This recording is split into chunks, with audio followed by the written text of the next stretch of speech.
the Prophet ﷺ said, Izratul Muslim ila nisf as-saq. He says that the izar of the Muslim should be, it's preferred to be, the best place to be, ila nisf as-saq, to the mid of one's shanks. The lower half of one's garment, the lower garment of the man, the Muslim, al-rajul al-Muslim, should come to the shanks. Okay, the middle of the calf bone. That's where the izar should be. The hadith then states, wala haraja. He says, and there is no sin. Or he said, wala junaha. There's no blame, there's no responsibility of guilt. Fima baynahu wa bayna al-ka'bayni.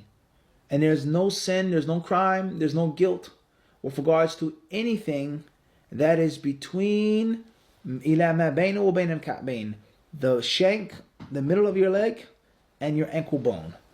Whatever you wish to wear, how long or short you want to wear it, as long as it's between one of the two, la haraja or la junaha.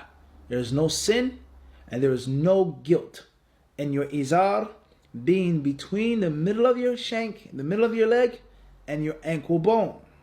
The hadith then says, ما كان أسفل من الكعبين فهو في النار. And whatever is beneath the ankles, whatever falls under the ankle bone, is in the fire of hell. Anything that exceeds, that droops or drapes, that hangs or falls, that drags or trickles under your ka'b, the side of your ankle, the ball, he says, فَهُوَ فِي النَّارِ, then it is in the fire of hell.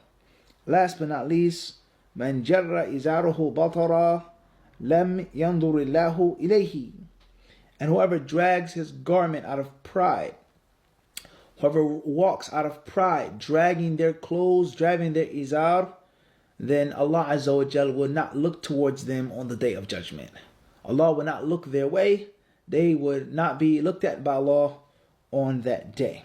Khairan inshaAllah. So this hadith here, it shows us many things. And before we get down and we break down into the dissecting of this hadith has been collected by other people of Sunan, such as Imam Ibn Majah rahimahullah ta'ala. And so first and foremost, as we know, this is a brief selection. The hadith can be found in other books. And there are other hadiths that talk about clothing and talk about the man's garment, specifically the izar. Instead, there was pants. The pants did exist, but it wasn't the mainstay of the Arabs of Arabia of that century. So therefore, the people of knowledge explain to us and extract from this hadith is that anything that is from the man's lower garment takes the ruling of the izar, unless it is a means of necessity, such as it's freezing cold outside, you don't have no way to keep your legs cold or warm, or it's very wet, you're in high water, a person is a plumber, a person works construction, a person is in a field, there's snakes or insects, sand, something like this. And or scholars of Islam, they say fi hal al-qiyam, when you're standing up, meaning if you're laying in your bed, if you're sitting down, and if the garment falls under the ankle, or you're laying in the bed, your pants, your pajamas, you want to keep your feet cool or warm, there's no sin in that, but it's impermissible when standing. Allah subhanahu wa ta'ala surely knows best. Walhamdulillahi rabbil alameen.